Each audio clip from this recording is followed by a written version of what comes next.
Assalamu everyone. So inshallah we will be starting in about 1 minute with Quran.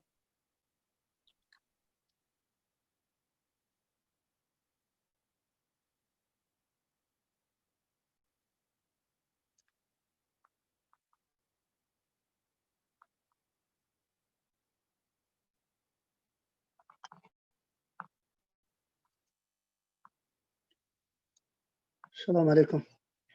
Inshallah, start with Surah Waqa. إن الله وملائكته يصلون على النبي يا أيها الذين آمنوا صلوا عليه وسلموا تسليما اللهم صل على محمد وآل محمد. أعوذ بالله من الشيطان الرجيم. بسم الله الرحمن الرحيم.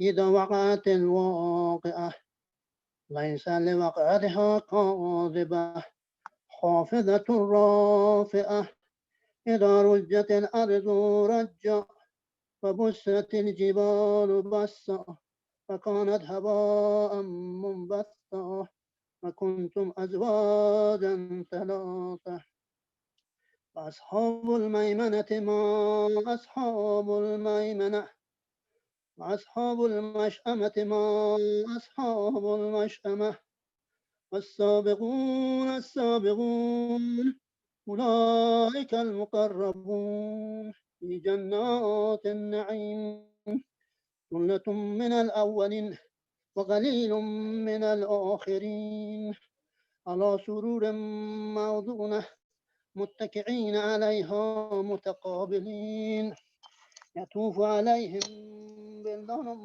مخلدون بأكواب وأباريق وكأس من معين لا يصدعون عنها ولا ينزفون وفاكهة مما يتخيرون ولحم طير مما يشتهون محور عين كامثال اللؤلؤ المكنون جزاء بما كانوا يعملون لا يسمعون فيها لغوا ولا تأثيما إلا قيلا سلاما سلاما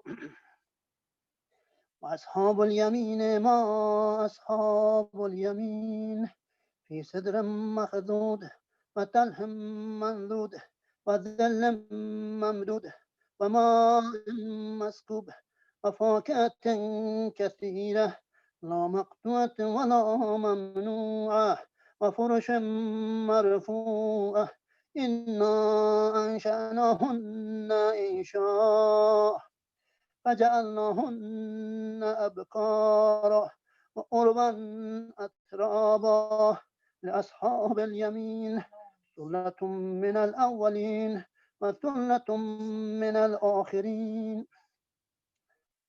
وأصحاب الشمال ما أصحاب الشمال في سموم وحميم وظل من يحموم لا بارد ولا كريم إنهم كانوا قبل ذلك مترفين وكانوا يصرون على الحنث القديم وكانوا يقولون أئذا متنا وكنا ترابا وعظاما أئنا لمبعوثون أو آباؤنا الأولون قل إن الأولين والآخرين لمجموعون إلى ميقات يوم معلوم ثم إنكم أيها الضالون المكذبون لآكلون من شجر من زقوم فمالئون منها البطون فشاربون عليه من الحميم فشاربون شرب الحميم هذا نزلهم يوم الدين نحن خلقناكم فلولا تصدقون أفرأيتم ما تمنون أنتم تخلقونه أم نحن الخالقون نحن قدرنا بينكم الموت وما نحن بمسبوقين على أن نبدل أمثالكم وننشأكم فيما لا تعلمون ولقد علمت نشأة الأولى فلولا تذكرون أفرأيتم ما تحرثون أأنتم تزرعونه أم نحن الزارعون لو نشاء لجعلناه طاما فظلتم تفكهون إنا لمغرمون بل نحن محرومون أفرأيتم الماء الذي تشربون أأنتم أنزلتموه من المزن أم نحن المنزلون لو نشاء جعلناه أجاجا فلولا تشكرون سبحان الله أفرأيتم النار التي تورون أأنتم أنشأتم شجرتها أم نحن المنشئون نحن جعلناه تذكرة ومتاعا للمقوين فسبح باسم ربك العظيم فلا أقسم بمواقع النجوم وإنه لقسم لو تعلمون عظيم إنه لقرآن كريم في كتاب مكنون لا يمسه إلا المطهرون تنزيل من رب العالمين أفبهذا الحديث أنتم مدهنون وتجعلون رزقكم أنكم تكذبون فلولا إذا بلغت الحلقوم وأنتم حينئذ تنظرون ونحن أقرب إليه منكم ولكن لا تبصرون فلولا إن كنتم غير مدينين ترجعونها إن كنتم صادقين فأما إن كان من المقربين فروح وريحان وجنة النعيم أما إن كان من أصحاب اليمين فسلام لك من أصحاب اليمين وأما إن كان من المكذبين الضالين فنزل من حميم وتصلية جحيم إن هذا لهو الحق اليقين فسبح باسم ربك العظيم آمنا بالله صدق الله العلي العظيم اللهم صل على محمد وعلى Allahumma salli ala Muhammad wa ali Muhammad. Now, thank you, Brother Abbas, for the recitation. Now, I would request Brother Ali to recite some poetry. صلوات اللهم صل على Allahumma salli ala محمد Muhammad وآل wa ali محمد Muhammad. सरकार हरम रख ले नवरम हम दर पे तुम्हारे आए हैं सरकार हरम रख ले नवरम हम दर पे तुम्हारे आए हैं तुम भी नहीं हमको ठुकराना तुम भी नहीं हमको ठुकराना हम दुनिया के ठुकराए हैं सरकार हरम रख ले न भरम हम दर पे तुम्हारे आए हैं अब सारे सहारे टूट चुके हमें अपने पराए लूट चुके अब सारे सहारे टूट चुके हमें अपने पराए लूट चुके तुम अपनी पनाहों में ले लो तुम अपनी पनाहों में ले लो हम गम से बहुत घबराए हैं सरकार हरम रख ले नगरम हम दर पे तुम्हारे आए हैं अशकों की जुबां पहचानते हो जो दिल में है वो जानते हो अशकों की जुबां पहचानते हो जो दिल में है वो जानते हो हम कह नहीं सकते तुम सुन लो हम कह नहीं सकते तुम सुन लो, बस हाथों को फैलाए हैं।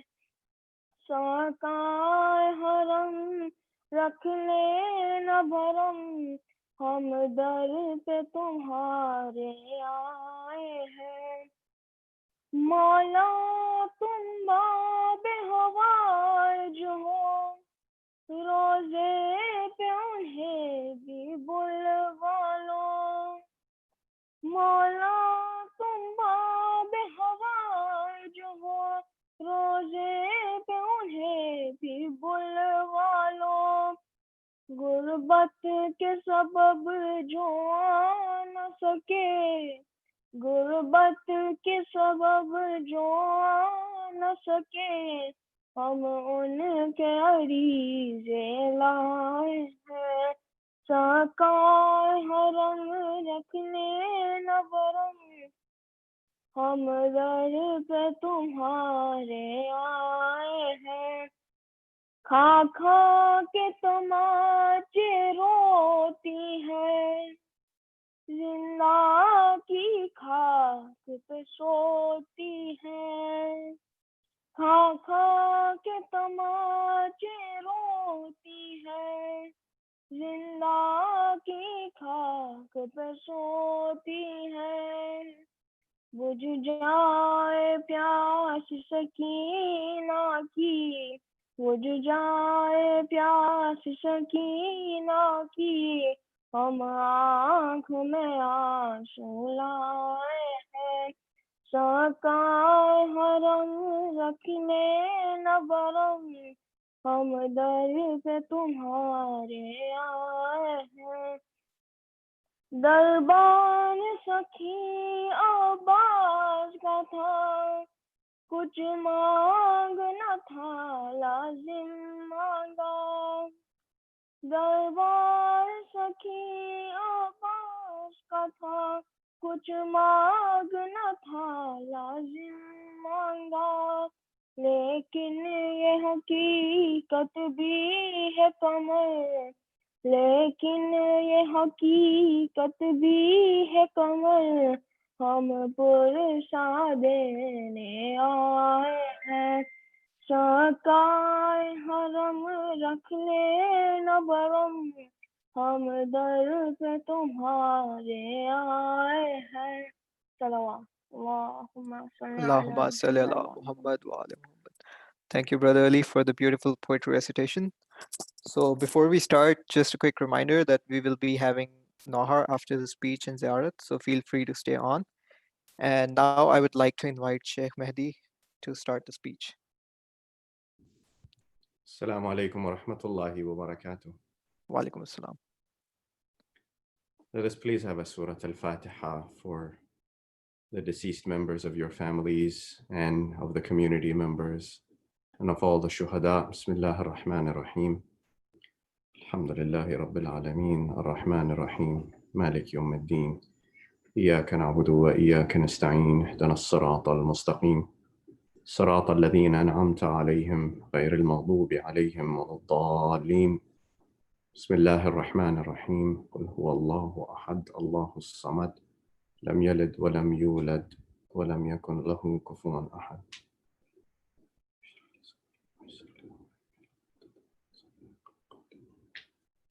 بسم الله الرحمن الرحيم.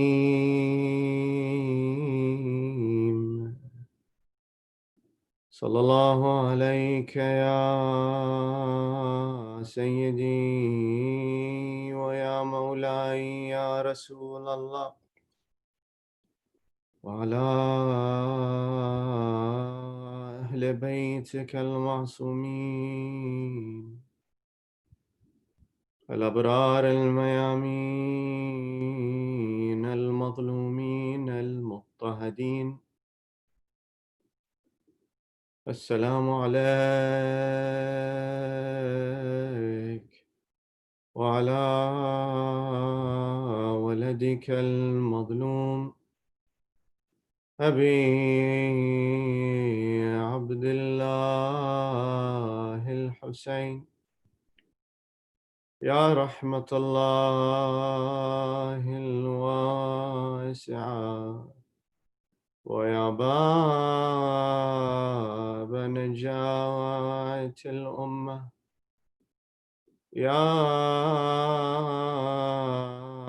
غريب يا مظلوم يا عطشان كربلاء ما خاب والله من تمسك بكم وأمن من لجأ والتجأ إليكم يا ليتنا فيا ليتنا كنا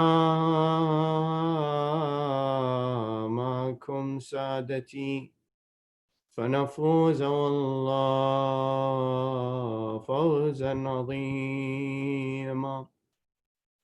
قال الله سبحانه وتعالى في محكم كتابه المبين وقل اعملوا فسيرى الله عملكم ورسوله والمؤمنون وستردون إلى عالم الغيب والشهادة فينبئكم بما كنتم تعملون وآخرون مرجون لأمر الله إما يعذبهم وإما يتوب عليهم والله عليم حكيم.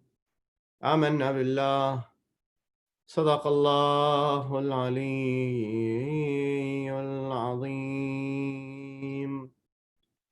My dear brothers and sisters, on the way to Karbala, after having received the letters from the people of Kufa, pledging their support for Al-Imam al-Hussein alayhi salatu wassalam, ruhi lahu al-fida, and calling him to come up to Kufa so that they could uphold him as the leader and to give him their full support. And Muslim ibn Aqil had been dispatched already to Kufa. Al-Imam al-Hussein alayhi salatu wassalam, he sent one of his companions named Qais ibn Mushir. Qais ibn Mushir was sent and on his way, as he was approaching towards Iraq in a place called Qadisiyya, al-Qadisiyya, he was captured by the men of Ubaidullah ibn Ziyad la'natullahi alayh. The men of Ubaidullah ibn Ziyad, particularly one man named Hussein ibn Numayr. Hussein ibn Numayr, he captured Qais ibn Mushir and he brought him back up to Kufa. When Qais was caught by Hussein ibn Numayr, they say that Qais had a letter with him, a letter that had been written by Imam al-Hussein to the people of Kufa. They say Qais immediately upon being captured quickly tore up and destroyed the letter. When he was brought in front of Ubaidullah ibn Ziyad, he asked Qais that you had a letter with you. Why did you tear it up? What are you doing here? What was your intention? Qais, he says that I didn't want you to read the contents of that letter, so I destroyed it. So Ibn Ziyad, he says, who are you here to see? What is your intention to see? Meanwhile, it was probably known that Qais ibn Mushir was the messenger of Imam al-Hussein, coming now to see the level of support and to initiate that there was a foundation for the arrival of Imam al-Hussein into Kufa. Ibn Ziyad, he says to him, you should reveal to us what is in the letter and what is your intention here. And if you don't, then you will face the consequences, or you stand up on the pulpit, on the minbar in front of the people of Kufa and you curse al-Hussein. You stand up and you curse him in front of everybody. So Qais ibn Mushir, he says, as far as me telling you the contents of the letter and the purpose for my coming here as a messenger, I will never reveal that to you. But as far as getting up on the minbar, then I will do so. So they give him the minbar. They say Qais ibn Mushir, he stands up after praising Allah subhanahu wa ta'ala. He tells the people that my name is Qais ibn Mushir, or Musahhir in some instances they say. After telling them his name, he says, I am the messenger of al-Hussein ibn Ali ibn Abi Talib. I am the messenger of my master al-Hussein. And I have come here because I was told, and we were of the understanding that the people of Kufa are going to support Al-Imam al-Hussein. And now I see that you have turned against him, and that I call upon you to be the true supporters of Al-Hussein and be the true supporters of Amir al-Mu'mineen Ali ibn Abi Talib alayhi salatu wassalam. They say upon hearing these words of support for Al-Imam al-Hussein, the guards came, they took Qais, and upon the orders of Ibn Ziyad, they carried him up to the top of the castle, up to the top of the wall. They say they threw him off the top of the wall. The body of Qais landed on the ground, and in some of the traditions it is reported that he did not die upon hitting the ground, and that he was still alive, even writhing in pain after striking the ground so hard from up so high, until they say a man came and saw him in that painful position and took his life from him to relieve him of that pain. My dear brothers and sisters, the supporters of Al-Imam al-Hussein alayhi salatu wassalam, the supporters of the Ahl al-Bayt alayhim salatu wassalam were not ordinary men. And even today, as we stand here and we recall Al-Imam al-Hussein, let us not fall into the pitfall. Let us not fall into the trap of being so proud that Allah has made us Shia, the Shia of Ali ibn Abi Talib, the followers of Ahl al-Bayt. Because we must remind ourselves that although Allah has given us this great bounty, this great grace, and blessed us to be the followers of this household, that it comes with a great responsibility as well. And oftentimes that responsibility is not properly understood. And it carries with it the great weight of knowledge that comes with the Ahl al-Bayt alayhim salatu wassalam. And they say that when a man asked Imam al-Rida alayhi salatu wassalam, when Imam al-Rida alayhi salatu wassalam, he says, Rahimallahu abdan ahya amrana. Allah is merciful on those people who bring to life and revive and keep alive our legacy. And so the man asked Imam al-Rida that, Ibn Rasulillah, kayfa nuhyi amrakum? He said, how is it that we are supposed to keep your legacy alive? Imam al-Rida alayhi salatu wassalam, he says, ta'allamu ulumana wa allimuha an-nas. Learn our sciences, learn our knowledge, and spread it out and teach it to the people. There is great knowledge in the Ahl al-Bayt that we follow. And the responsibility on us is just as great to follow through with the commandment and the advice of Imam al-Rida alayhi salatu wassalam. They say one day a man had come into the community of Imam Ali alayhi salatu wassalam. And they say that there, I believe it was in Kufa, as the report relates, that he comes and sitting amongst the crowd that are gathered around Imam Ali alayhi salatu wassalam, they say he at one point approaches Imam Ali and he says to him, Ya Amir al-Mu'mineen, I am one of your community members. Will you allow me to ask you some questions? Amir al-Mu'mineen, it is reported, looks at him and he says, you are not one of my community members. He says, because if you were, I would have immediately recognized you and I would have greeted you as such. I don't forget a face or a personality that is in my community, meaning this man was a stranger. He had never come in front of Imam Ali. So the man says, yes, you are right, I admit. He says, I am from Sham, I am from Damascus. I have been dispatched here by Muawiyah ibn Abi Sufyan. And I have been dispatched because an emissary came to Damascus in the court of Muawiyah and a Christian emissary asked some questions of Muawiyah and wanted the answers to these very strange and difficult questions. And Muawiyah searched for the answers, but he could not come up with a good answer to give to these questions. And so he called me and he told me to come and secretly, without revealing the source, ask you for the answers. So Amir al-Mu'mineen, he says, go ahead and ask your questions. So they say the man asks the first question. He says, Ya Amir al-Mu'mineen. He says, what is the distance between haqq and batil? What is the distance between truth and falsehood? The second question Imam Ali was asked is, what is the distance between the earth, the ground, and the sky? And then the third thing, the man, he says, Ya Amir al-Mu'mineen, O Ali ibn Abi Talib. He says, what is the distance between the east and the west? And then the fourth question I would like to ask you, Ya Amir al-Mu'mineen, is, can you tell me what is the strongest thing that is stronger than something else? Amir al-Mu'mineen, he answers the questions of this man. He says, as for the first question, the distance between haqq and batil, the distance between truth and falsehood, he says it is 4 fingers. It is the distance of 4 fingers. It is the distance between your eyes and your ears, such that your eyes may see something that is truth, but then your ears will hear something that is batil. That is the slippery slope that exists between what can be considered truth and what is indeed known to be batil. The second question is, what is the distance between the earth and the sky? Amir al-Mu'mineen, he answers, he says, the cry of the oppressed, the cry of someone who is madloom, someone who has been oppressed. That is the distance between the earth and the sky. And I think to myself that Amir al-Mu'mineen is saying that how grave and how vast is the cry of someone who is oppressed, and how important it is for us to consider the immenseness of the cry of the oppressed.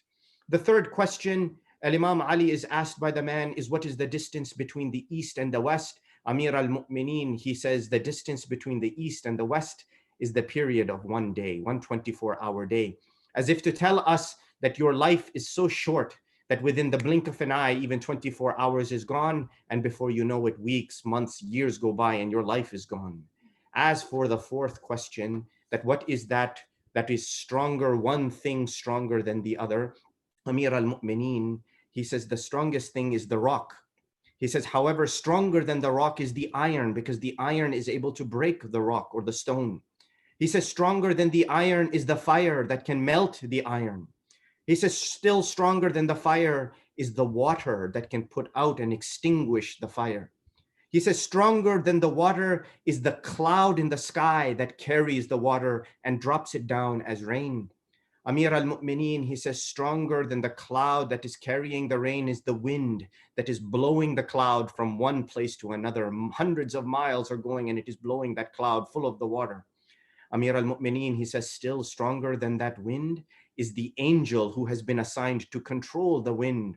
And then Amir al-Mu'mineen, he says, stronger than the angel who has been assigned to control the wind is the angel of death, Malak al-Maut, who is assigned, who takes the life of the angel who controls the wind.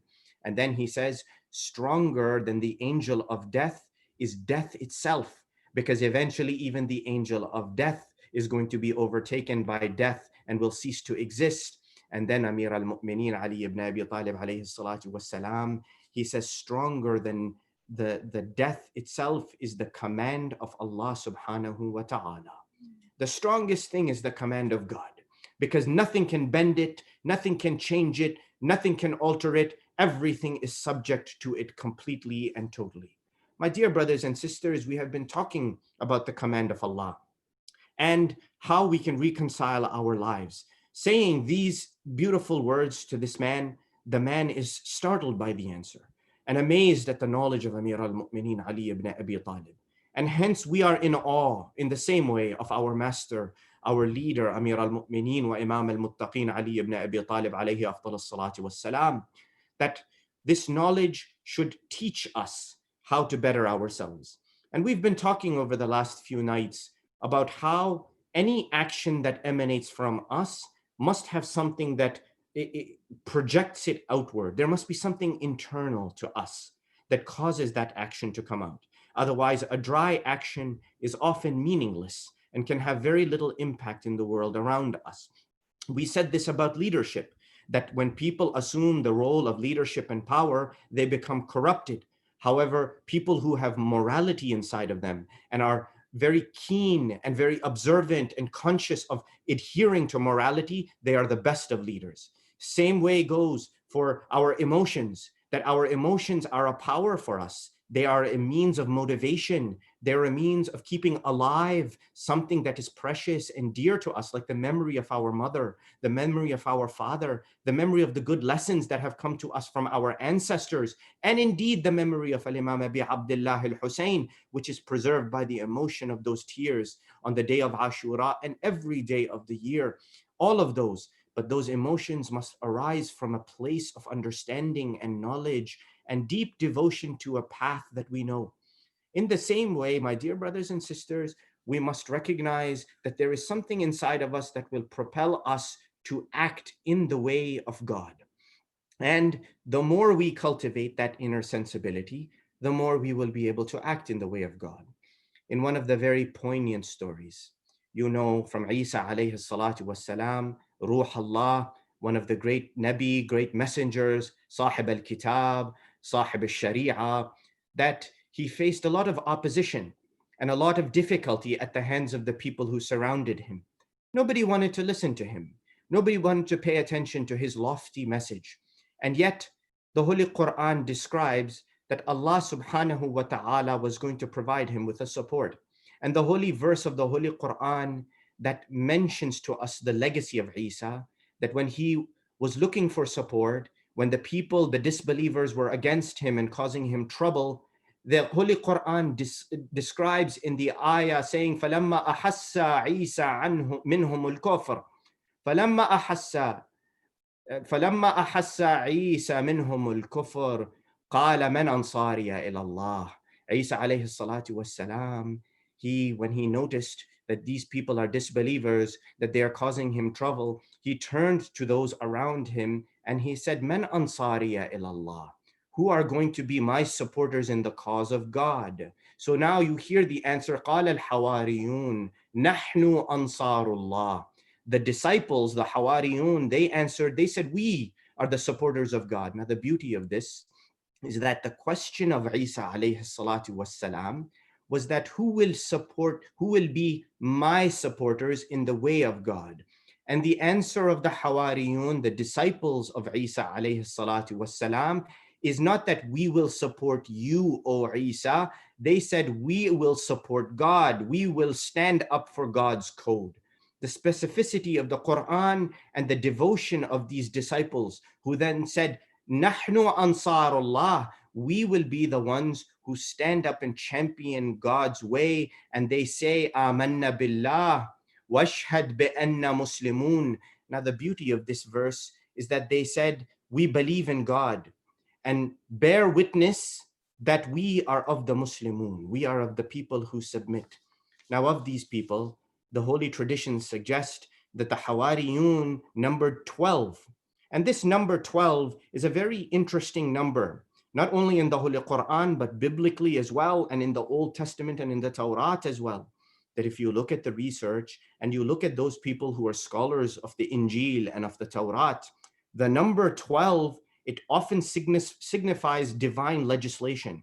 It signifies God's command on earth and his legislative power on earth. The number 12 in the Bible and in the Torah has this significance. And now in the Quran, we know that there are 12 disciples of Isa, there are 12 tribes of Musa alayhi salatu wassalam, etc., etc. You all know. Now these disciples, when Allah subhanahu wa ta'ala reveals in the Quran that Isa asks for support and they stand up and they say, we will support Allah subhanahu wa ta'ala, why is it that these people stood out? And that is what I want to focus on tonight. That we say about ourselves as being the Shia of Ali, let us contemplate the words of the Holy Quran and think about it. That the Hawariyun, when they stood up, these 12 disciples, and said, we will support God, and we are believers, and we are submitters to the will and the power of Allah subhanahu wa ta'ala, when somebody asked Isa alayhi salatu wassalam, that, O Nabi Allah, why is it that they were called Hawariyun? Why were they called the disciples? What was this quality that was inside of them?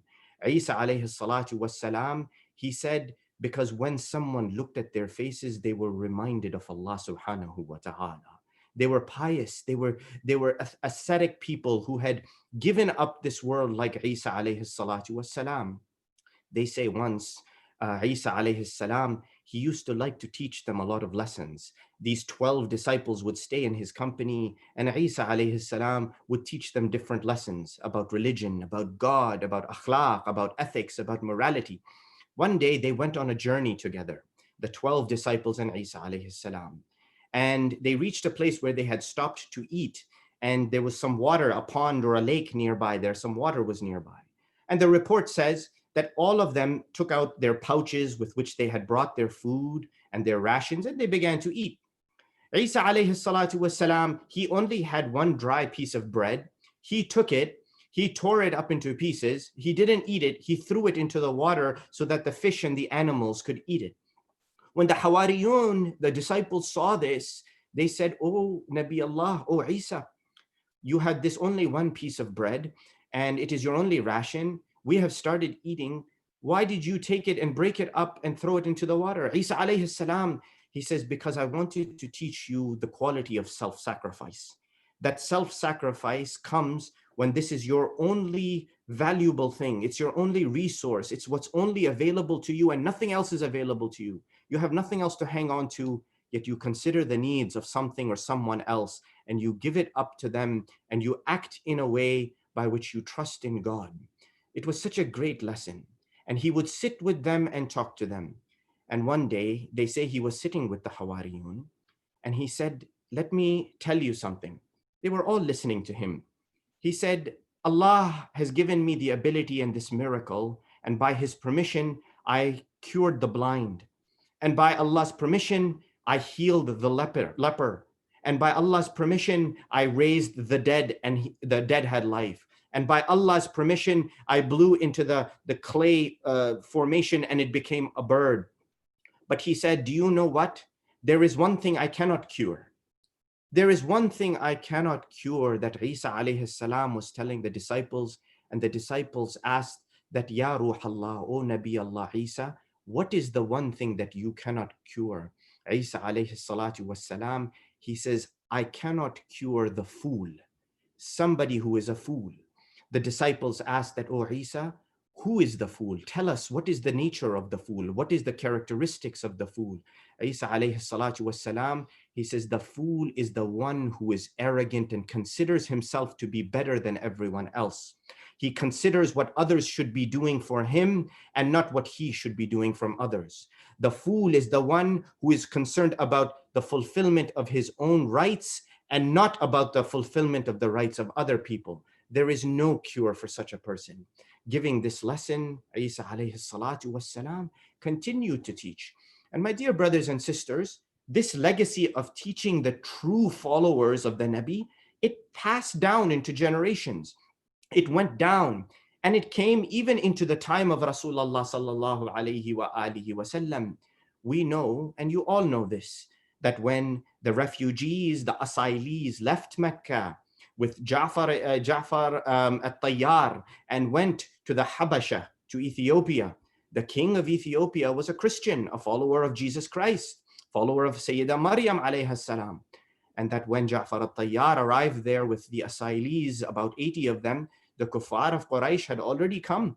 And they had already tried to dissuade the Habashi king, the Najashi, from giving asylum to the Muslims, saying that they were outcasts and that they should be returned. Yet when Ja'far at-Tayyar expressed to the king, this Christian king, how beautifully the Holy Quran spoke about Jesus Christ, how beautifully the Quran describes Sayyidah Maryam, they say his heart was taken. They say many years later, after the establishment of Islam, after Rasulullah leaving Mecca and coming to Medina, they say that Ja'far at-Tayyar had returned prior to his shahada. He returned back to see the king. And they say he arrived, the king had become a Muslim. And not only had he become a Muslim, they say that Islam had spread in that community of the Najashi. So now Ja'far at-Tayyar, those many years later, he comes back after taking permission, goes into a small room to see the king. When he comes in, he sees the king dressed up in very coarse and simple clothing, tattered clothing almost, sitting on the dusty ground. Not what he had seen previously of a king sitting up on a throne, sitting up with his court surrounding him, lauding him, praising him. No, sitting on the ground with tattered clothing, simple clothing, and on the dirt, simply like a humble man. Ja'far at-Tayyar, he looks at him and he says, "O king, how is it that I see you in such a state? How is it that I see you with these tattered clothes and I see you sitting on the dusty ground?" They say that the king gives a beautiful answer, and one that we should maybe ponder. He says that I heard after accepting and becoming a Muslim that our master Muhammad sallallahu alayhi wa alihi wasallam, after bringing the gift and the blessing of Islam to us, had many successes in the battle of Badr, and that Islam is spreading. And he said that, "O Ja'far," the king is telling him, that it is the legacy of Isa alayhi salam, the prophet who we used to follow, whose name we had taken. He says that if Allah subhanahu wa ta'ala, God were to grace us with a reward, God were to shower his bounty on us, God were to bless us with something, that we should thank him by lowering ourselves to a state of humility and meekness and modesty in front of him. So you find me sitting on the dusty ground wearing the simple clothings because God has blessed me with Islam. God has blessed my master Muhammad with success at the Battle of Badr, and so let me show my humility in front of him. These were the true followers. They say when this story was brought back by Ja'far al-Tayyar to Rasulullah sallallahu alayhi wa alihi wa sallam, Rasulullah thanked God. But it demonstrated the true nature of a follower of this household, the true nature of a follower of the Risala of Muhammad sallallahu alayhi wa alihi wa sallam. And indeed the ayah of the Holy Quran, it says, وَإِذَا سَمِعُوا مَا أُنزِلَ إِلَى الرَّسُولِ تَرَى أَعْيُنَهُمْ تَفِيضُ مِنَ الدَّمْعِ مِمَّا عَرَفُوا مِنَ الْحَقِّ. He said, the ayah, it says, about the Najashi, about those people who were in the Habasha in Ethiopia, that if they were to hear what was revealed to Prophet Muhammad of the Holy Quran, you see the tears coming out of their eyes because they immediately recognized the truth that was in front of them. Their heart was receptive to it. And you see the tears coming out of their eyes, and immediately يَقُولُونَ رَبَّنَا آمَنَّا فَاكْتُبْنَا مَعَ الشَّاهِدِينَ. Immediately they will say, God, we believe. Ya Allah, we believe in you, Ya Allah. Why? Because these true followers, these true disciples, they have something in them that recognizes the truth. My dear brothers and sisters, why don't we recognize the truth? That is the question we should ask. And it is not that we don't follow the path of Allah and we don't follow the path of Rasulullah and the path of the Ahl al-Bayt and the Holy Quran. No, indeed, we are believers. We follow that way. But why do we deviate? Why do we sin? Wal-ayadu billah. Because our minds and our consciousness of the truth is weak, because it's faulty, because we forget, because we become careless about upholding it. If we knew that Jannah is haqq, that Jahannam is haqq, that the punishment and the hisab of the qabr, the questioning of the grave is haqq, then we will never sin, my dear brothers and sisters. If we know and believe that Allah's eye is upon us all the time, then we will never sin, my dear brothers and sisters. But despite knowing the truth, why do we forget? My dear brothers and sisters, there is a study out of the University of Missouri, and by now I think after the last 3 nights and the 4th nights, you know I like to quote these human nature studies. There is a study that describes that human arrogance is a quality that exists inside some people. And unfortunately, arrogance exists more in some people and less in others. Yet it is something that is cultivated, unfortunately, and if not controlled, becomes out of control, becomes insurmountable. And now this study, and really it's quite reasonable and obvious to understand that there are different forms of arrogance. They say there is a form of arrogance that is simple arrogance. It means that I consider myself to be more capable, more knowledgeable, and better than other people. I consider myself to be high. There is another type of arrogance that is considered to be comparative arrogance, in which not only do I consider myself to be so well endowed and knowledgeable and better and higher in status, but I compare myself to other people such that I put other people down. I lower the status of other people in my own eyes, if not also in my actions and in my behavior towards them. The third type of arrogance is an arrogance that is aggressive, my dear brothers and sisters. And this probably is the worst. It is when I not only consider myself to be better than someone else and higher and more capable and superior, but what I do is I inflict pain and suffering on others because I consider them to be less than me. I consider them to be not as worthy of me and not worthy enough to receive the blessings that Allah has provided like I have been given. These are the 3 forms of arrogances. And we see that the world now that we live in reflects these qualities. And a true follower of Allah true follower of Muhammad sallallahu alayhi wa alihi wasallam, true follower of Ahl al-Bayt, is one that will never have these qualities inside of him or her. We live in a time now, particularly now, and it is nothing new. What we see today in front of us that is occurring in America, and the stands that people are taking against racism and prejudice, particularly against Black people, is something that should have been occurring from a long time. Racism is nothing new. It existed from the beginning of time when Shaitan said that he is better than Adam alayhi salam because Adam is made of something different. The nature of Adam is different from the nature of Shaitan. He demonstrated racism and prejudice against Adam alayhi salam. It is not new. It has existed through time. Even in the time of Rasulullah sallallahu alayhi wa alihi wasallam, the way the black slaves were treated by the kuffar of Quraysh, and indeed, and unfortunately, by many people who accepted the religion of Islam, is deplorable. And it has existed through time. And the stand against it should be continuous. It should never stop. That any prejudice, any racism is unacceptable. Yet what's worse, my dear brothers and sisters, is that we have to consider it as a two-headed snake, as a two-headed serpent. One is the personal prejudice and racism that exists inside of us, inside of any human being. That exists inside the heart of another person. And to change that requires us to be able to get through to that person. That is not always possible.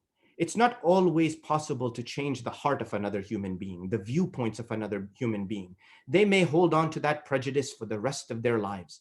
They may hold on to that prejudice until the moment that they die, and nothing you can say will change them. Yet you will see even today that there are some supremacists and racist people that when you have a reasonable conversation with them, they will see the folly of their ways and they will reform and change. That is the first situation. The second situation is the one where we can actively have a part in, and we must never stop and never give up in the change to reform it.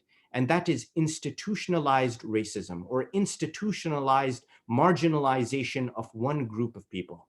That is the major problem, particularly in our centers. In our centers, I hate to say it, and it may be something that is hard to listen to, but maybe there are always going to be people who harbor racist feelings against others. I live in a community that is multi-ethnic, and we are blessed by that. We are blessed by all of the people of the community being there from all the backgrounds and all the races and all the languages, bringing in their knowledge and their benefit and their experience to our communities. Yet we also know that there are probably people in our communities who harbor some racist feelings. And to change them or to make them see the folly of their way is not always easy because they don't reveal it openly. And it's not always easy to convince an individual. But institutionalized racism exists in the mechanisms that an organization or an institution is using to disseminate its services or to provide whatever it is that it is providing. And that is our responsibility to change. In my institution, in my organization, I should never accept that any group is marginalized. I should never accept that any one group, based on the color of their skin or their ethnicity or the language they speak, that they are not allowed to contribute as positive members. No, in fact, the responsibility is far greater, is to say, what can I do to ensure that they come and contribute, that we can hear and learn from the richness that they possess in their culture and in their background and in their language. That is a responsibility upon us, to look within our own centers and to say, individual racism may be something that I cannot cure, may not be something that I can and reach out to alter, but institutionalized racism, if it exists in my organization or my institution, that is something I can change. How? By going out and bringing people into the community, bringing those who are in the community towards us and towards the institution that needs to be built on the ethos of Islam. My dear brothers and sisters, the Holy Quran, it describes very beautifully the position of Ibrahim alayhi salatu wassalam. And I have been mentioning this to you over the many nights, that Ibrahim alayhi salatu wassalam was a great prophet, messenger of God. Yet the Holy Quran describes him in a specific way. And it describes him with relation to his forefather Nuh alayhi salatu wassalam. And you all know the ayahs of the Holy Quran that describe Nuh, that salamun ala Nuhin fil alameen, that gives salam and the peace and blessings upon Nuh in the whole world. The Holy Quran says, Inna kadhalika najzil muhsinin. This is how we repay and reward the muhsinin, of whom Nuh was one of the greatest. Innahu min ibadina al-mu'minin. He is one of our believing servants. And then Allah says, ثُمَّ أَغْرَقْنَا الْآخَرِينَ. Those who were not with Nuh, we made them perish. They drowned in the water, including the son of Nuh alayhi salam. And then the holy ayah, what does it say? It says, إِنَّ مِن شِيعَتِهِ لَإِبْرَاهِيمَ إِذْ جَاءَ رَبَّهُ بِقَلْبٍ سَلِيمٍ. Oh, know that as great as Nuh was, that one of his Shia was Ibrahim. Shia meaning the one who followed him and was following in that legacy. Ibrahim was the Shia of Nuh alayhi salam. And what was his quality? His quality is that he came with qalbin salim, a purified heart. This purified heart, Al-Imam al-Sadiq alayhi salatu wassalam explains that it is the heart that reaches out to Allah, to seek Allah, and it has nothing in it other than the love of Allah, to seek from Allah. It has no hatred for anyone. It has no prejudice. It has no preconceived notions. None of those things are present in this heart. It is the heart of the one who seeks Allah and Allah only. And if Allah is the Lord of everybody, of the black man, of the white man, of the Asian man, of the Pakistani man, of the Russian man, of the Muslim, of the woman, of the child, of the elderly, if Allah is the Lord of everybody, then our heart should be accepting of everybody who are there in that community with us and beyond that.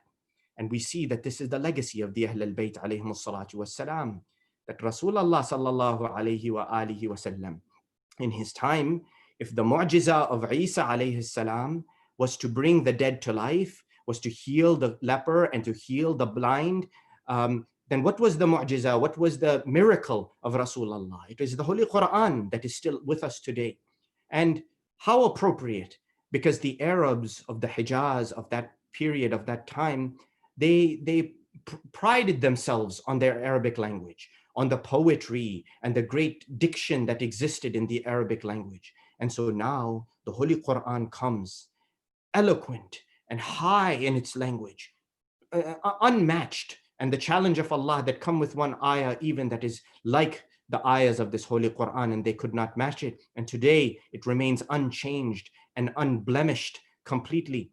Now we see that when he comes to Medina, my dear brothers and sisters, he is going to form the first big mosque in the city of Medina. And what is he going to do? That when the Salat al-Jama'ah congregational prayer is established, he's going to call all the people to come. And the prayer can only be done in the Arabic language. And it can only be done with the recitation of the Quran, which is in the Arabic language. And now, if you're going to call all the people from Medina, you're going to give the adhan from the highest pillar, from the minaret, to make sure that they all hear. And the adhan itself is going to be done in the Arabic language. And who does Rasulullah sallallahu alayhi wa alihi wasallam choose? He chooses Bilal al-Habashi. He says, Bilal ibn Rabah, you go up to the minaret and you say the call to prayer. And not only do you say the call to prayer, but do so, and I know that you can't say the sheen letter. You say ashhadu an la ilaha illallah wa ashhadu anna Muhammadan abduhu wa rasuluh. He cannot even say the sheen. Yet look at the ethos of Rasulullah sallallahu alayhi wa alihi wasallam. To say, I am going to make sure that this person is engaged in the community, this person is important in the community, this person contributes positively in the community, and I reached my hand out to bring him in, to call him in, and I did so irrespective of what he was before, what color his skin was, what language he spoke, but because of what he can contribute. These are the Shia of Ahl al-Bayt alayhim as-salatu was-salam. And this is the legacy of Rasulullah sallallahu alayhi wa alihi wasallam. And it is what we are trying to uphold. My dear brothers and sisters, Al-Imam al-Sadiq alayhi as-salatu was-salam, he once said, imtahinu shi'atuna inda thalath. He says, test our Shia in 3 states. 3 places you can test to know if someone is a true Shia. One, عند مواقيت الصلاة كيف محافظتهم عليها. At the time of prayer, when the time of prayer comes, our Shia, you will know they are true Shia because they will do their salat immediately. They are observant of that time. They do not tarry and waste their time when it is time for prayer. Number two, وعند أسرارهم كيف حفظهم لها عند عدونا.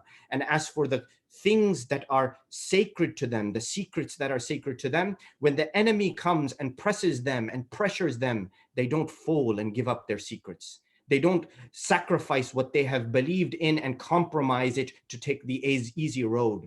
And number three, Al-Imam al-Sadiq alayhi salatu wassalam, he says, وَإِلَىٰ أَمْوَالِهِمْ كَيْفَ مُوَاسَاتُهُمْ لِإِخْوَانِهِمْ فِيهَا. And in their wealth, how is it that our Shia spend of what they have to give to somebody else? That's how you will know a Shia. Now, is it only the wealth, my dear brothers and sisters? Or is it that I am a person with some power, some influence, some administrative responsibility in my community, and what have I done to bring someone else in so that they can be a contributing member, so they can feel that they are part of this community, so they can feel ownership of the community that we all form together. That is the true Shia. And you see that that Shia is the one who never left Imam Hussein alayhi salatu wassalam. He never left Imam Hussein. My dear brothers and sisters, on these nights, we think about Karbala and we think about those companions who stood with Al-Imam al-Hussein alayhi salatu wassalam, and what was their nature, what caused them to be there. They say that on the few days before the day of Ashura in the 61st year after Hijrah, that Umar ibn Sa'ad, he called one of the men of Kufa who had come in the army. Umar ibn Sa'ad left Kufa with 4,000 men and came into Karbala before several more thousand men joined him later on. In these 4,000 men were some men from Kufa, mostly men from Kufa. So at one point, Umar ibn Sa'ad, he calls one of the men and he says, go and give a message to Al-Hussein and ask Al-Hussein, why has he come here? Why has he made his way up to Karbala? We see he is in Karbala. Why has he come to this place? They say the man puts his head down in front of Umar ibn Sa'ad and he doesn't answer. So Umar ibn Sa'ad, he says, what is the matter? Will you not go and give the message? The man, he says, no, I cannot give the message. Please excuse me, I refuse to go. Umar ibn Sa'ad, he says, why? He says, because I am one of the men who wrote the letter to invite Imam Hussein to come here. I am one of the people who told Imam Hussein that come here, we will support you. I cannot go, I am embarrassed. And Umar ibn Sa'ad calls another few men. Each of them gives the same answer. I also sent a letter to Al-Hussein. I also sent a letter to Al-Hussein. I also sent a letter to Al-Hussein, until finally one man steps forward. He volunteers. His name is Kathir ibn Abdullah al-Sha'bi. Kathir ibn Abdullah al-Sha'bi, he says, I will go and give the message to Al-Hussein, and if you want, I will unsheath my sword and I will kill him as well. Umar ibn Sa'ad, he says, no, I don't want you to kill him. Go and give him this message. They say Kathir ibn Abdullah al-Sha'bi, he comes, makes his way. As he starts to approach the tent, the encampment of Imam Hussein, one of the companions of Imam al-Hussein, he says to Imam Hussein that, Ya Abi Abdullah, this man is a threat, I know him. He is going to come and attack. Allow me to go and talk to him first. Imam Hussein allows the companion to go. The companion says, you cannot come unless you leave your sword behind, or you allow me to take your sword. Kathir ibn Abdullah al-Sha'bi, he says, no, I will never give you my sword. So the man says, you must go back. The companion says, you must go back. Companion sends him back. Kathir ibn Abdullah al-Sha'bi goes back. When he goes back, they say that Umar ibn Sa'ad sees him coming back, asks him that, did you give the message? This man, he explains what happens. He says that I was not allowed to go because they asked me to relieve my sword and I was unwilling to do so. So Umar ibn Sa'ad, he calls a man named Qurra ibn Qais. Qurra ibn Qais al-Handali was a well-known name from Kufa. Qurra ibn Qais, he calls him, he says, you go give the message. Qurra ibn Qais, hesitantly, he goes and he makes his way towards the encampment of Imam Hussein. As he is approaching, Imam Hussein sees him coming. He sees him approaching the tents. He asks his companions that, who is this man? Does anyone know him? Habib ibn Madahir steps forward. Habib ibn Madahir, he says, Yabna Rasulillah. This man, I know him. His name is Qurra ibn Qais al-Hamdali. He's a well-known man. He says, Yabna Rasulillah, Ya Imam Hussein, I thought he was one of the believers. I thought he was a true believer. Truly, he is not. Qurra ibn Qais, he comes. He gives the message. Imam Hussein tells him that we have come here because of the letters of the people of Kufa. Qurra ibn Qais says, I will take this message back to Umar ibn Sa'ad. Habib ibn Madahir steps forward and he says to him that, O Qurra, take the guidance from me, take my advice, leave the side of Umar ibn Sa'ad. Come back to the side of the grandson of Rasulullah sallallahu alayhi wa alihi wasallam, because if not, you will not find salvation. My dear brothers and sisters, Qurra ibn Qais, he says, Oh Habib, my companion, he says, let me go back and convey the message to Umar ibn Sa'ad and let me think about it. This man, Qurra ibn Qais al-Hamdali, he never joined the side of Al-Imam al-Hussein. Yet you will see. Now again, I mention this because you see on one hand Habib ibn Madahir, and on the other hand you see Qurra ibn Qais al-Hamdali. Qurra ibn Qais al-Hamdali, after the battle had started, he noticed and he witnessed and he recorded that Hurr ibn Yazid al-Riyahi left the side of Umar ibn Sa'ad, left the side of perishing and the side of evil and came to the side of guidance and nur and salvation of Imam Hussein. Qurra ibn Qais saw the events of Karbala and the martyrdom of the companions and the killing of Imam al-Hussein, and even he saw that the ladies were taken captive. And he even says, and he relates, that when they took the ladies by the battlefield and they saw the dead bodies of al-Hussein and the dead bodies of the shuhada, he says, Sahna walatamna wujuhahun. He says they began to wail and they began to hit their faces out of sorrow from seeing the dead bodies. Qurra ibn Qais did not have it in him to come to that side. Yet you see on the side of Imam al-Hussein is John, who was there and who would say to Imam al-Hussein that, Yabna Rasulillah, I am here and that I am fighting with you even though I don't deserve to be in your company. And yet when Imam al-Hussein came to the body of John, he said, may Allah raise you in status and send you to my grandfather Rasulullah sallallahu alayhi wa alihi wa sallam. May he keep you there with them. My dear brothers and sisters, on that day when Hurr had come to Imam al-Hussein, and these movements of the people, not only Hurr, but other individuals who came across to the side of righteousness and good, to the side of Imam al-Hussein, they were showing that Allah's religion is for everyone. And the side of truth is the one that we have to openly and consciously observe and see.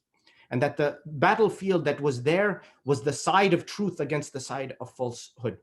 And Hurr gave his life, and Imam al-Hussein went to his body and fell on that body. And he says, Innaka Hurr kama sammuk, Hurrun fi dunya wa Hurr fil akhirah.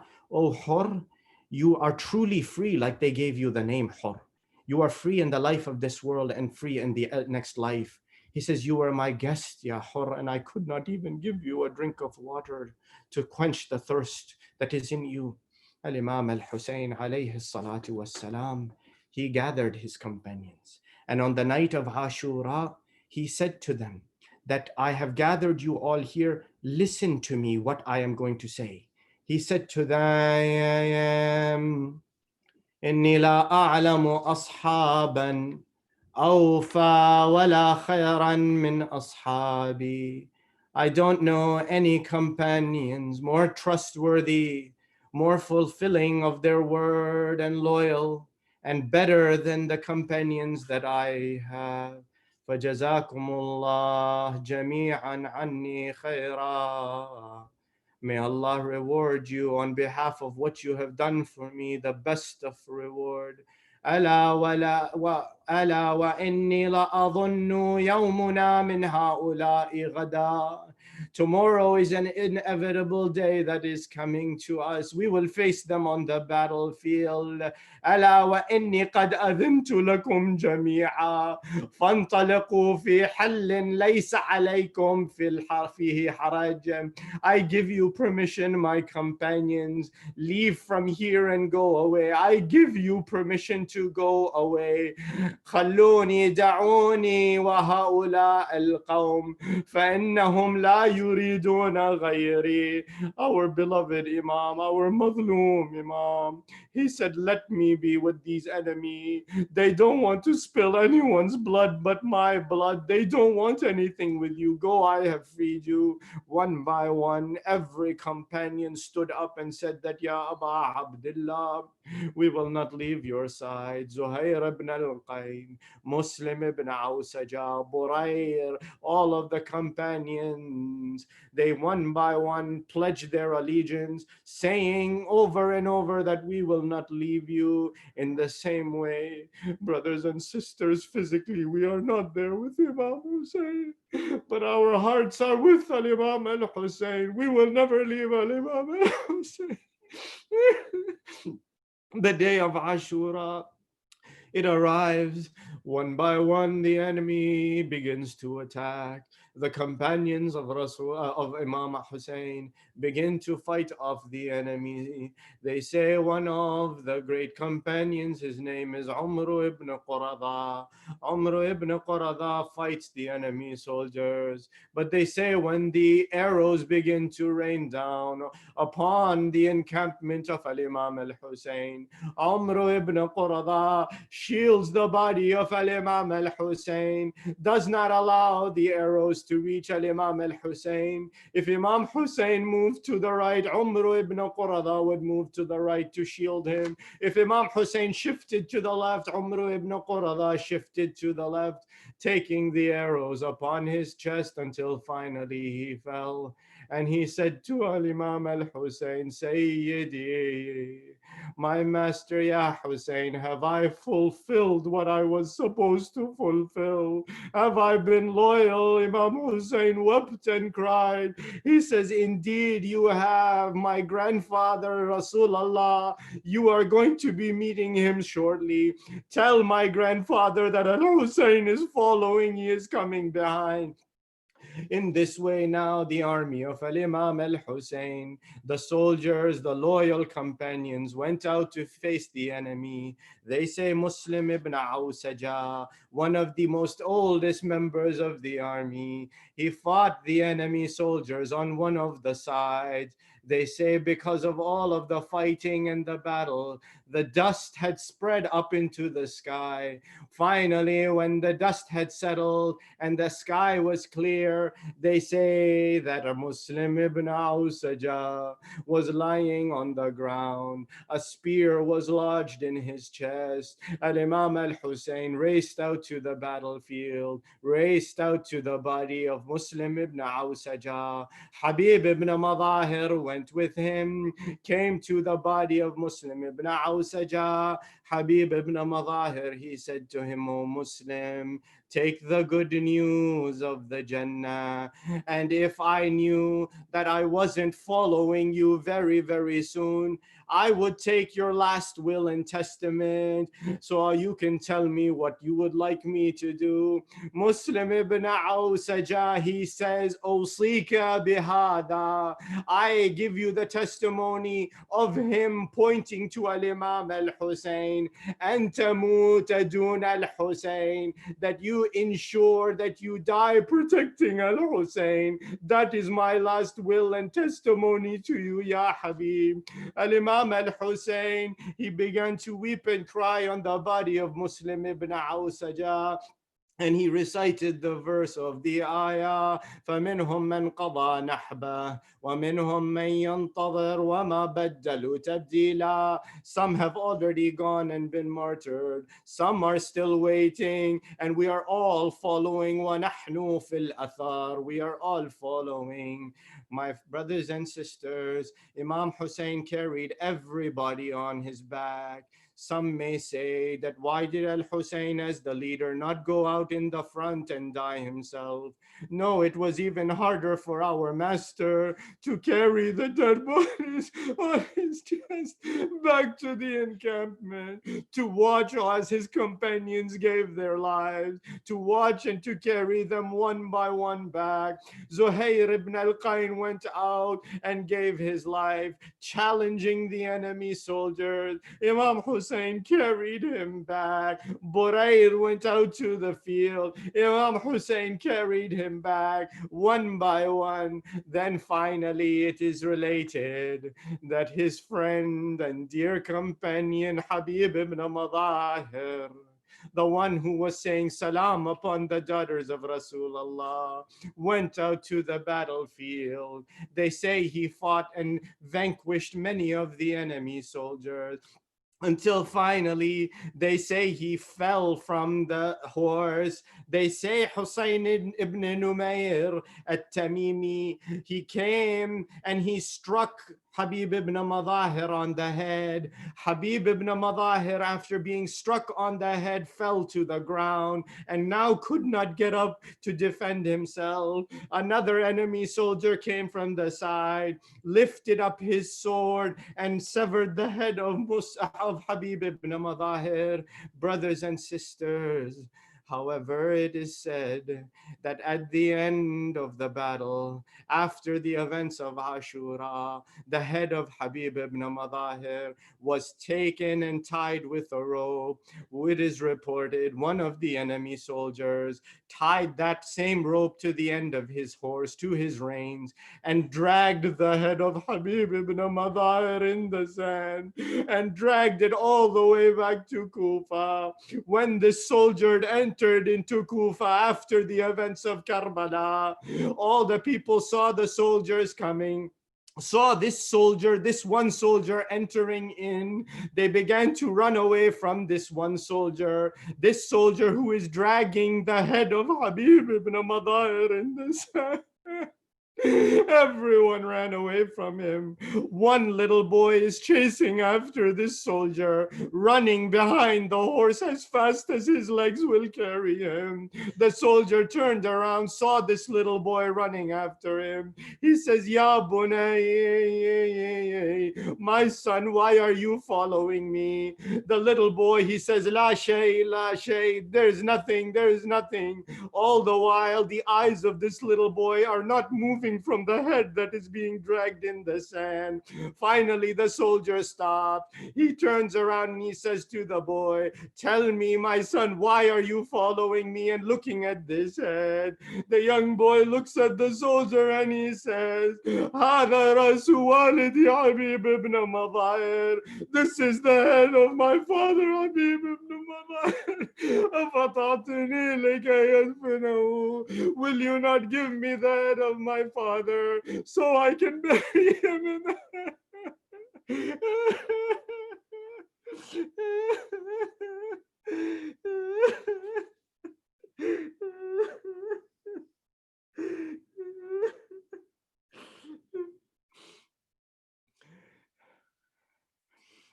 وسيعلم الذين ظلموا آل محمد أي منقلب ينقلبون والعاقبة للمتقين. إنا لله وإنا إليه راجعون. اللهم إنا نسألك وندعوك ونقسم عليك بحق الزهراء وأبيها وبعلها وبنيها والسر المستودع فيها، لعن الله ظالميها.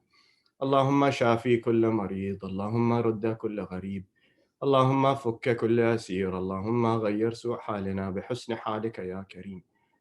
اللهم وفقنا لمراضيك وجنبنا معاصيك وثبت أقدامنا على صراطك المستقيم، وخذ بأيدينا إليك يا أرحم الراحمين، وفرج عنا يا الله فرجا عاجلا قريبا كلمح البصر أو هو أقرب من ذلك، وافرغ علينا وتوفنا مسلمين. اللهم صل على محمد عبدك ورسولك وحبيبك وصفيك ونبيك وخيرتك من خلقك وحافظ سرك ومبلغ رسالاتك، وعلى علي أمير المؤمنين ووصي رسول رب العالمين، وعلى الصديقة الطاهرة فاطمة الزهراء سيدة نساء العالمين، وعلى سبطي الرحمة وإمامي الهدى الحسن بن علي المجتبى والحسين الشهيد. السلام عليك يا أبا عبد الله وعلى الأرواح التي حلت بفنائك. عليك مني سلام الله أبدا ما بقيت وبقي الليل والنهار ولا جعله الله آخر العهد مني لزيارتك. السلام على الحسين وعلى علي بن الحسين وعلى أولاد الحسين وعلى أصحاب الحسين وعلى أخيه أبا الفضل العباس وأخته الحوراء العقيلة زينب الكبرى ورحمة الله وبركاته. اللهم وصل على أئمة المسلمين علي بن الحسين ومحمد بن علي وجعفر بن محمد وموسى بن جعفر وعلي بن موسى ومحمد بن علي وعلي بن محمد والحسن بن علي والخلف الهادي والمهدي الإمام القائم صاحب العصر والزمان. الأمان الأمان الأمان من زوال الإيمان وفتن الزمان. عجل الله تعالى فرجه وسهل الله مخرجه وجعلنا من أنصاره وأعوانه والذابين عنه والمسارعين إليه في قضاء حوائجه والمستشهدين بين يديه جميعا ورحمة الله وبركاته. صلوات يا حسين. يا حسين يا حسين يا حسين يا حسين يا حسين حسین تیرے لہو کی خوشبو حسین تیرے لہو کی خوشبو فلک کے دامن سے آ رہی ہے فلک کے دامن سے آ رہی ہے حسین تیرے لہو کی خوشبو حسین تیرے لہو کی خوشبو فلک کے دامن سے آ رہی ہے فلک کے دامن سے آ رہی ہے حسین تیرے لہو کی خوشبو حسین تیرے لہو کی خوشبو فلک کے دامن سے آ رہی ہے فلک کے دامن سے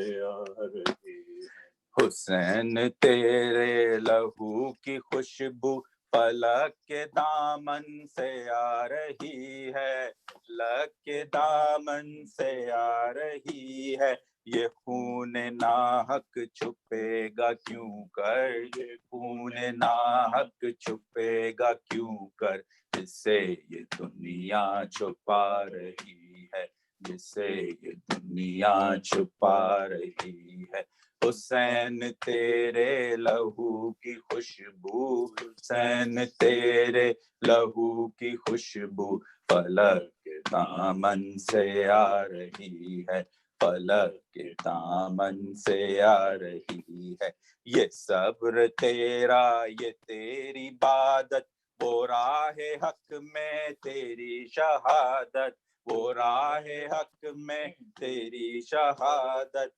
تیری صداقت کی داستانیں تیری صداقت کی داستانیں زمانے بھر کو سنا رہی ہے زمانے بھر کو سنا رہی ہے حسین تیرے لہو کی خوشبو حسین تیرے لہو کی خوشبو فلک کے دامن سے آ رہی ہے فلک کے دامن سے آ رہی ہے تمام عالم کو یہ دکھایا کٹا کے گردن کو دی بچایا کٹا کے گردن دی بچایا مگر یہ امت ابھی بھی آلے مگر یہ امت ابھی بھی آلے نبی کو دیکھو ستا رہی ہے نبی کو دیکھو ستا رہی ہے حسین تیرے لہو کی خوشبو حسین تیرے لہو کی خوشبو فلک کے دامن سے آ رہی ہے فلک کے دامن سے آ رہی ہے गरीब मौला की बेकसी पर, गरीब मौला की बेबसी पर, गरीब मौला की बेबसी पर, अभी तलक वो जमीन करबल, अभी तलक वो जमीन करबल, लहू के आंसू बहा रही है, लहू के आंसू बहा रही है। हुसैन तेरे लहू की खुशबू, हुसैन तेरे लहू की खुशबू, फलक के दामन से आ रही है, फलक के दामन से आ रही है। जवान बेटे की लाश लेने चले हैं मकतल को शाहे वाला, चले हैं मकतल को शाहे वाला, मगर ज़ईफ़ी कदम कदम पर, मगर ज़ईफ़ी कदम कदम पर, उठा रही है बिठा रही है, उठा रही है बिठा रही है।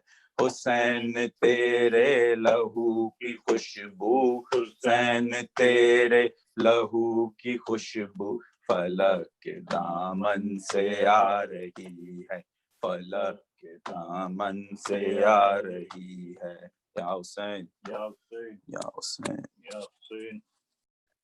Allahumma salli ala Muhammad wa ali Muhammad. Thank you, Sheikh, and thanks to all the reciters as well. Inshallah, we will start at 7 p.m. tomorrow. Assalamu alaikum.